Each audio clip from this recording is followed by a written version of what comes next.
amongst the Muslim Ummah that they call themselves in different groups and names and sects. And some say that, didn't the Prophet said there will be sect? Yes, the Prophet did say that. What did the Prophet say? The Prophet said, it's mentioned in a Sahih Hadith of Sunnah Abu Dawud, volume number 5, in the book of Sunnah, chapter number 1, Hadith number 4595.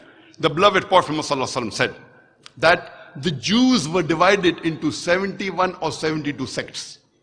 The Christians were divided into 71 or 72 sects. And my ummah, my community will be divided into 73 sects. The next hadith, which is also a Sahih hadith, of Sunnah Abu Dawud, volume number 5, in the book of Sunnah, chapter number 1, hadith number 4596. The beloved Prophet Muhammad said that the people of the book were divided into 72 sects, and my ummah, my community will be divided into 73 sects, and all of them except one, that means 72 out of 73 sects will go to hellfire, except one. All of them will go to hellfire except one. Those that are with the Jama'ah, that is the main body of the Muslims. And these two hadith are repeated several times in different books of hadith. It's also mentioned in the Sahih hadith of Jami' al-Tirmidhi, volume number 5, in the book of faith, chapter number 18, hadith number 2640, where the beloved Prophet Muhammad said that the Jews were divided into 71 or 72 sects. The Christians were divided in a similar way. But my community, my ummah, will be divided into 73 sects, would be divided into 73 sects. The next hadith, which is also a Sahih hadith of Jami' al-Tirmidhi, volume number 5, in the book of faith, chapter number 18, hadith number 2641, the beloved Prophet Muhammad said that the Bani Israel were divided into 72 sects, but my ummah, my community will be divided into 73 sects. All will go to hell except one. And Abdullah ibn Umar, may Allah be pleased with him, the narrator of the hadith, he asked the Prophet, which one will go to paradise? All will go to hell except one. Abdullah ibn Umar says, which one? The Prophet said, those that are there on the way of me and my companions. Those that follow my way and the ways of the companions. Here we come to know that the Prophet, he predicted there will be 73 sects. He didn't say you should make. Allah says in the Quran in several places. In Surah Imran chapter 3 verse number 103, verse number 104, verse number 105. In Surah Shura chapter number 42, verse number 13. In Surah Anam chapter 6 verse 159, that don't make sects. Here the Prophet predicted, though Allah subhanahu wa ta'ala says not to make sects, yet my ummah would be divided into 73 sects. All will go to hell except one. The Prophet said those that are there with the Jama'ah, the main body, and the other, he says those that follow me and my companions. Further, when we read, it's mentioned in the Sahih Hadith of Jami' al-Tirmidhi, volume number 4, in the book of Fitan, chapter number 7, Hadith number 2165. Abdullah ibn Umar, may Allah be pleased with him, he narrates Hadith and says that Umar, may Allah be pleased with him, while giving a khutbah, while giving a speech, he said that I am amongst you as the Prophet was amongst us. And he said that stick to me and my companions, and those that come after that, and those that come after that. That means the Prophet said stick to my companions, the Sahabas. Then the next generation, that's the Tabain. Then the next generation, the Tabi Tabain. The Prophet said, you have to hold fast to the rope of Allah and the Sahih Hadith. After the Sahih Hadith, stick to my companions. Then the next generation, then the next generation. And the Hadith continues. There will be a time when people will tell lies.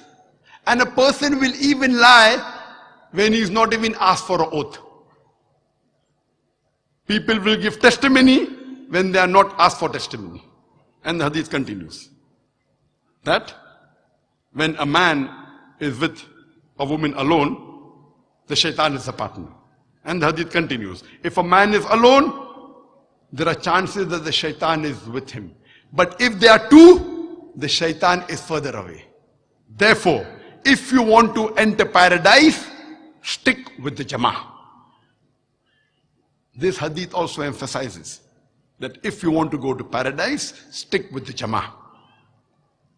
The next hadith, which is also a Sahih hadith of Jami Tirmidhi, volume number 4, in the book of Fitan, chapter number 7, hadith number 2166.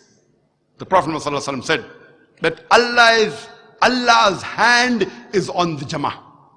The next hadith, which is also Sahih hadith of Jami Tirmidhi, volume number 4, in the book of Fitan, chapter number 7, hadith number 2167, the beloved Prophet ﷺ said that my ummah will never be united on disbelief, will never be united on something which is wrong. And the hand of Allah is on the Jama'ah. That means it is compulsory that we Muslims should hold to the rope of Allah strongly. That is the glorious Quran and the authentic hadith. And we should not be divided. We should not make sects. Making sects in the religion of Islam, making divisions in the religion of Islam is prohibited. And we have many scholars who have guided us. We have many imams, aimmas who have guided us. And all of them told us to come close to Quran and Sunnah. And the four famous aimma, Abu Hanifa, may Allah have mercy on him. We have Imam Malik, may Allah have mercy on him. Imam Shafi, may Allah have mercy on him. And Imam Ahmad ibn Hanbal, may Allah have mercy on him. All these four aimmas, they were great scholars. And all of them told to follow Quran and Sunnah. When you read the book of Shaykh Nasiruddin Albani, in the book, The Prophet Prayers Described, he writes on page number 5 in it and give references. That Imam Abu Hanifa, may Allah have mercy on him, he said that when you find a hadith which is sahih, that is my madhab. When you find a hadith which is sahih, that is my madhab. Imam Abu Hanifa, may Allah have mercy on him, he also said that when you find any of my opinion and you find that my opinion is against what is mentioned in the book of Allah or the authentic hadith of Prophet Muhammad sallallahu alaihi wasallam, ignore my opinion. When we read the teachings of Imam Malik, may Allah have mercy on him, he said that I am a mortal. I am a human being. I make mistakes sometimes. I am correct sometimes. When you find any of my opinion, you check it up. If it matches with the sayings of Allah and the messenger, it is correct. If it disagrees with the words of Allah and the sayings of the messenger, you ignore my opinion. Imam Malik, may Allah have mercy on him, he also said that the opinions of Imam Abu Hanifa, of Imam Shafi, and my opinion, I believe all these opinions are equal.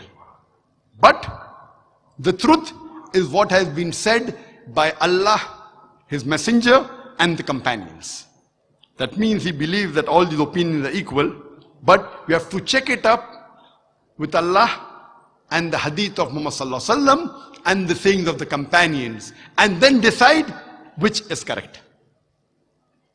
And if you read the teaching of Imam Shafi'i, may Allah have mercy on him, amongst all, history tells us that his followers of Imam Shafi'i, they were the strongest in following the teachings of Imam Shafi'i. And Imam Shafi'i, may Allah have mercy on him, he said that when you find a hadith which is sahih, that is my madhab. He said, the sayings of the Prophet reach some people, it does not reach some people. Whenever you find any of my opinion, check it up, whether it matches with the opinion of the sayings of the Prophet. And if the Prophet's saying differs with my opinion, ignore my opinion. Imam Shafi'i, may Allah have mercy on him, he said several statements which meant the same. And he said that if you find my opinion which is contrary to the book of Allah and the sayings of the messenger, ignore my opinion. And he said that it is the duty of every Muslim that he should follow the messenger. And if he does not follow the sayings of the Prophet, he is in the wrong. The same was said by Imam Ahmad ibn Hanbal. May Allah have mercy on him. He said that if you find any of my opinion which is contrary to what Allah says in his book or what the messenger said, ignore my opinion. And Imam ibn Hanbal, Ahmad ibn Hanbal, he always stressed that you have to follow Allah's book and the sayings of the Prophet Muhammad sallallahu alaihi wasallam. So what we hear and learn from all these four great Aimmas and the other Imams also, Imam al-Thawri and Auzi, all of them said that the right opinion is the opinion of Allah and His Rasul. And if any time any of our opinion goes against the teachings of Allah and the sayings of the Prophet, you ignore our opinion. One saying that, throw the opinion on the wall. But here we find in our Muslim Ummah, we are divided on small trivial issues. And we know that mashallah, all the four great Aimmas, more than 95% what they said is the same. There may be a difference in a couple of percentage. And all the Aimmas said that when you find my opinion which goes against the opinion of Allah and His Rasul, then ignore my opinion. So why should we fight amongst ourselves? All these great Aimmas, they told us to unite on the basis of Quran and Sahih Hadith.